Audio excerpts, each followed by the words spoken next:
Ջերմ ողջույններ, կատակներ, սիրալիր ժպիտներ, մտքերի բուռն փոխանակում։ Այս մարդիկ գիտության տարբեր ոլորտի մեծանուն հայ գիտնականներ են, ակադեմիկոսներ, որոնք տարվա ընթացքում միայն մեկ անգամ առիթ ունեն հայրենակիցների հետ համախմբվելու մեկ հարկի ներքո, կիսվելու ազգային ընդհանուր ուրախություններով ու մտահոգություններով։ Ամեն տարի փետրվար ամսին, երբ Ռուսաստանի Դաշնությունում նշվում է գիտության օրը, Մոսկվայի հայկական եկեղեցու առաջնորդարանում նույնպես կատարվում է մեծարման երեկո ծագումով հայ գիտնականների համար։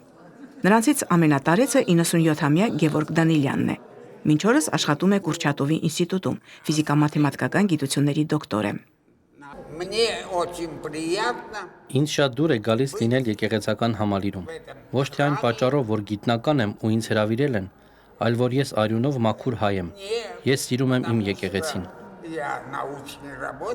Հանդիսավոր ընդունելությունը ինչպես միշտ տեղի ունեցավ առաջնորդարանի սրահում։ Ողջույնի խոսքում թեմակալ առաջնորդ Տեր Եզրաս arczepiskopos Ներսիսյանը ներկաներին փոխանցեց վեհափառ հայրապետի օրհնությունն ու բարեմաղթանքները։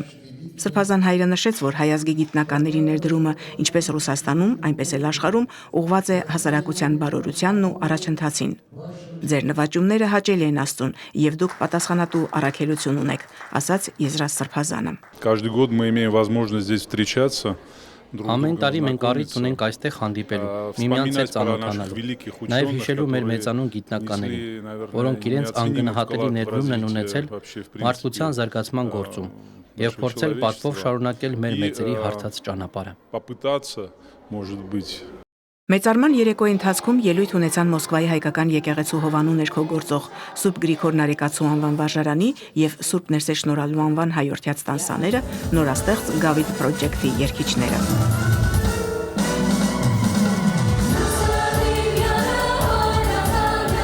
Ռուսաստանի գիտությունների ակադեմիայի ակադեմիկոս, բժիշկ, թեմական խորհրդի ատենապետ Արմայիս Քամալովն իր խոսքում նշեց, որ ռուսաստանաբնակ հայ ազգի գիտնականները թեպետ տարբեր ոլորտում են աշխատում, սակայն կարևորում են գիտություն եւ կրոն կապը եւ մեծ սիրով են վերաբերվում մայր եկեղեցուն։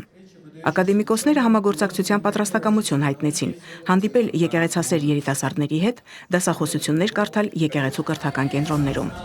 Ռուսաստանի բանկերի միության նախագահ Գարեգին Թոսունյանն էլ առաջարկեց հրավիրել երիտասարդ հայ գիտնականների, լսել նրանց նորարարությունների մասին եւ ընթացք տալ առաջարկներին։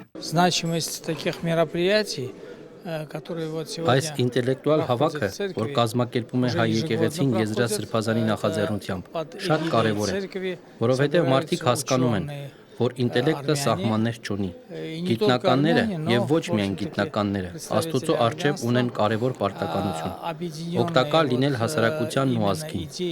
Ուստի երբ եկեղեցին համախմբում է մարդկանց աստվածահաճո գաղափարի շուրջ, բնականաբար նաեւ առաջնորդվում է բարի գործերի